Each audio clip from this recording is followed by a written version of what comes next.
And we begin tonight with a photo that made history as Donald Trump became the first president or former president with a mugshot. An aide telling NBC News he wanted to appear defiant.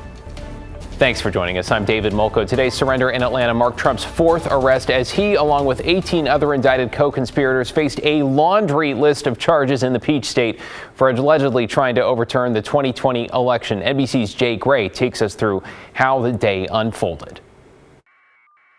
The former president's motorcade pulling through the gates of the Fulton County Jail, rushing past dozens of supporters gathered outside. This is crazy.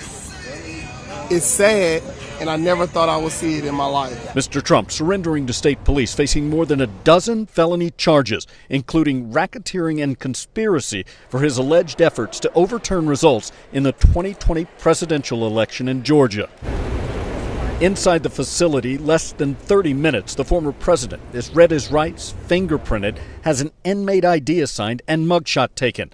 That photo released publicly, something prosecutors haven't done in 3 separate indictments earlier this year. What has taken place here is a travesty of justice. We did nothing wrong. I did nothing wrong. Mr. Trump pausing before boarding his private jet, denying the allegations and saying the now 91 charges he faces in 4 separate cases are politically motivated. What they're doing is election interference. They're trying to interfere with an election, and we have every right, every single right, to challenge an election that we think is dishonest, that we think is very dishonest.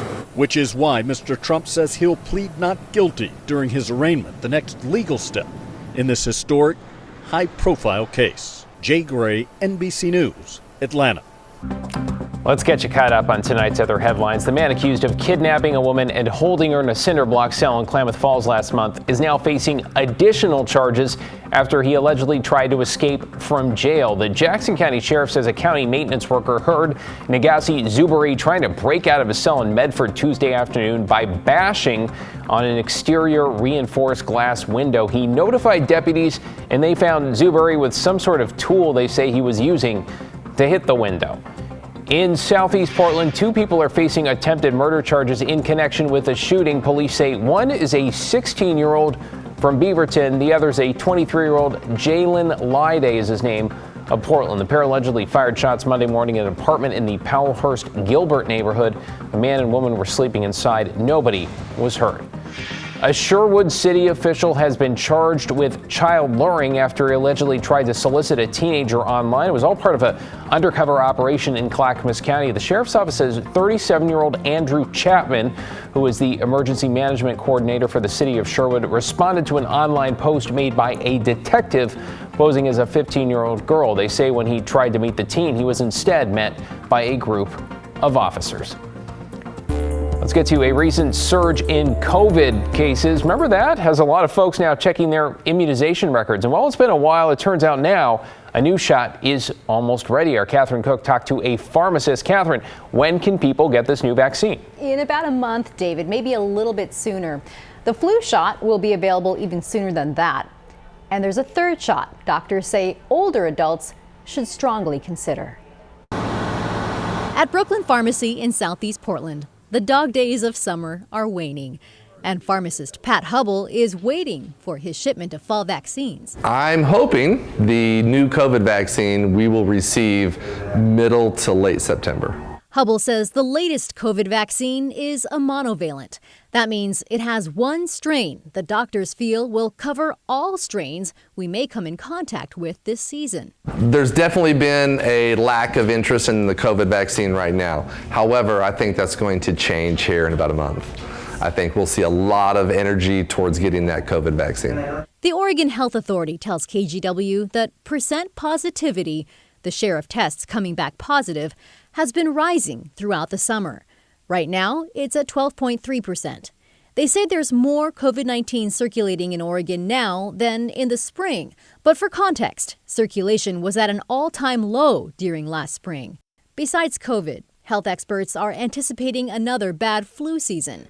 Hubble says he should have flu vaccines in by early September. I know everybody's going to be like, I want to get my flu shot now, but we really want folks to try and wait until early October because we want to make sure that their titer levels stay up and strong all the way through April and May because we can still see flu outbreaks that late in the spring. Finally, there's RSV, which can be serious, especially for older adults and infants. Talk with your pediatrician about what's best for your kids. As for people 60 and older, the CDC recommends getting the RSV vaccine. Hubble has that in stock now. And you could get an RSV vaccine, a COVID vaccine, and a flu vaccine all at the same time. Now, you may feel a little under the weather the next day, but it is something you can do. There you go. The Oregon Health Authority tells us, fortunately, they're not seeing any evidence of an increase in severe disease from COVID. Also, hospitalizations remain very low and don't appear to be increasing. David? Yeah, really important context there to keep it all in perspective. Thank you so much, Catherine. We're learning more tonight about the major financial problems looming on the horizon for Oregon's second largest public school district. The superintendent in Salem-Keizer says it could be around $30 million in the red for not this coming school year, but the next one. That is in part because of federal COVID relief funding drying up and declining enrollment. The district has lost about 400 students a year since 2019. At this point, the superintendent calls job cuts a last resort. We have a $1.3 billion budget. And inside of a $1.3 billion budget are a lot of pieces. So what we're doing inside this process right now is going through every single piece of our budget. Members of the teachers union say the district should look for funding in the end of year surplus and contingency fund. They add, if jobs need to be cut, the district should start with administrative roles. Decisions are expected by March. Meanwhile, in Washington, teachers in 2 school districts are now preparing to strike. At Evergreen Public Schools, 93% of union members voted to authorize a strike last night. They are asking for support for students with special needs, cost of living raises, and increased staffing levels. Now, the first day back for students is supposed to be next Wednesday, with negotiating scheduled for tomorrow and Saturday. And teachers in Camas are also preparing to picket on the first day of school. Tonight, they prepared signs they plan to carry Monday if no deal is reached. Teachers in both districts say they are not afraid to strike. I hope that over the next couple of days, the district really looks at the contract that we've proposed and realizes that it's about making things work for students and teachers and accepts that. We don't have an ulterior motive. Probably less than anyone else. Parents and teachers, have no other goal except to get kids what they need. Now, both school districts say that if a strike were to occur, the academic year would stay the same length. That means they'd be adding days to the calendar. And workers at Powell's Books say they are going on a one-day strike on Labor Day. The union representing them made the announcement on Instagram. The strike comes as the union and bookstore continue contract negotiations that have been ongoing for about 6 months. Now, earlier this month, 92% of Powell's employees, 92, voted to authorize a strike. Some we talked to say a living wage and affordable health care are their 2 biggest priorities.